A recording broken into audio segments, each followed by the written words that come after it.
नमस्कार, बहुत स्वागत है आपका न्यूज़ 18 के डिजिटल प्लेटफॉर्म पर। मैं हूं आपके साथ अंशिका पाठक। मिडिल ईस्ट और वेस्ट एशिया में संघर्ष जारी है। अमेरिकी रक्षा सचिव पीट हेग्सेथ ने बताया, अमेरिकी सबमरीन ने ईरान का जंगी जहाज डुबो दिया है। यह हमला श्रीलंका के पास हिंद महासागर में हुआ। सबमरीन ने जहाज पर सटीक टॉर्पेडो से निशाना साधा। इस जहाज पर करीब 140 लोग सवार थे। अब तक 80 सैनिकों के शव मिल चुके हैं। पेंटागन ने इस हमले का खौफनाक वीडियो जारी किया।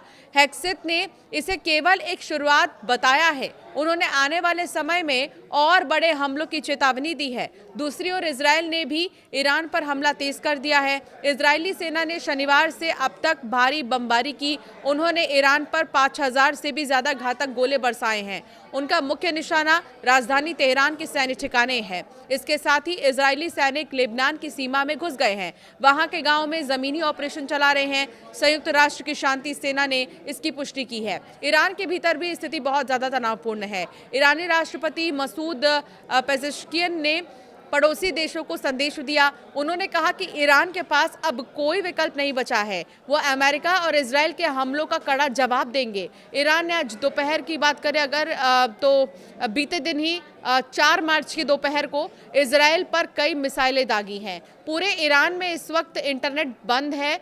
वहां के लोग एक लंबे और खौफनाक युद्ध के डर में हैं। अमेरिका ने टॉर्पेडो से कैसे उड़ाया ईरान का जंगी जहाज, 10 पॉइंट्स के जरिए आपको सुनाते हैं। कतर के प्रधानमंत्री ने ईरान के विदेश मंत्री अब्बास अराक्ची से फोन पर बात कर हमलों को तुरंत रोकने की अपील की है। ईरान पर अमेरिका और इजरायल के हमलों के बीच 5 दिनों में मरने वालों की संख्या 1100 से ज्यादा हो चुकी है। ईरानी स्टेट मीडिया के मुताबिक लगातार हो रहे हमलों से कई शहरों में भारी तबाही है। तुर्की ने कहा है कि ईरान से दागी गई एक बैलिस्टिक मिसाइल को नाटो के एयर और मिसाइल डिफेंस सिस्टम ने पूर्वी भूमध्य सागर क्षेत्र में मार गिराया। फिलहाल ये साफ नहीं है कि मिसाइल का असली लक्ष्य क्या था। शनिवार को मारे गए ईरान के पूर्व सर्वोच्च नेता अयातुल्लाह अली खामनेई के अंतिम संस्कार को भी फिलहाल टाल दिया गया है। लेबनान में भी इजरायल के हमले जारी हैं। दूसरी ओर सऊदी अरब और कुवैत में ईरान से जुड़े नए हमलों की खबरें सामने आई हैं। इस बीच भारत समेत कई देश अपने नागरिकों को मिडिल ईस्ट से निकालने में जुटे हैं। अमेरिका ने 3 देशों में अपने दूतावास बंद कर दिए और नागरिकों को क्षेत्र छोड़ने की चेतावनी दी। अमेरिका ने कैलिफोर्निया के वेंडनबर्ग स्पेस फोर्स बेस से Minuteman 3 inter continental ballistic missile का परीक्षण किया है। रिपोर्ट के मुताबिक ये परमाणु क्षमता वाली मिसाइल हिरोशिमा पर गिराए गए बॉम्ब से करीब 20 गुना ज्यादा ताकतवर वॉरहेड ले जाने में सक्षम है।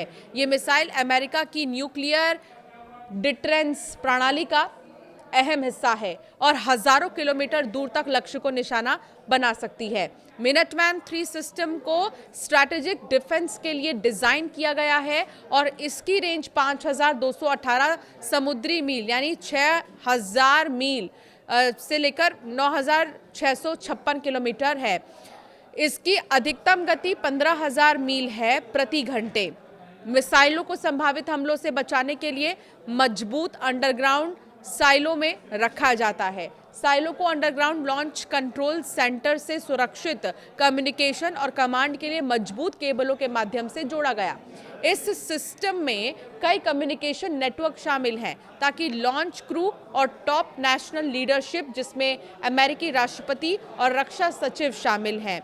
बता दें कि तुरंत और विश्वसनीय कांटेक्ट तय हो सके। यदि जमीन पर स्थिति कंट्रोल सेंटर और दूर मिसाइल लॉन्च फैसिलिटी के बीच कम्युनिकेशन में दिक्कत आ जाती है तो एयर लॉन्च कंट्रोल सेंटर की टीमें खुद कमान संभाल लेती हैं और राष्ट्रपति के आदेशों को लागू करती हैं। तो मिनटमैन 3 को भी जो है टेस्ट किया गया है। तो अब सवाल ये है कि अगर इसका टेस्ट किया जा रहा है तो इसका इस्तेमाल जब किया जाएगा, और इसका इस्तेमाल करने के दिन बहुत दूर नहीं है, बहुत नज़दीक है, क्योंकि इस वक्त मिडिल ईस्ट में जो हालात बन रहे हैं उसमें यूएस यानी कि अमेरिका की तरफ से बहुत ही ज़्यादा पार्टिसिपेशन है। अमेरिका बहुत ज़्यादा एक्टिव नज़र आ रहा है और अमेरिका की तरफ से इसका अगर टेस्ट किया गया तो आप अंदाज़ा लगा सकते हैं कि ये अपना सबसे ज़्यादा खतरनाक मिसाइल और हथियार अब इस युद्ध में इस्तेमाल करने वाला है।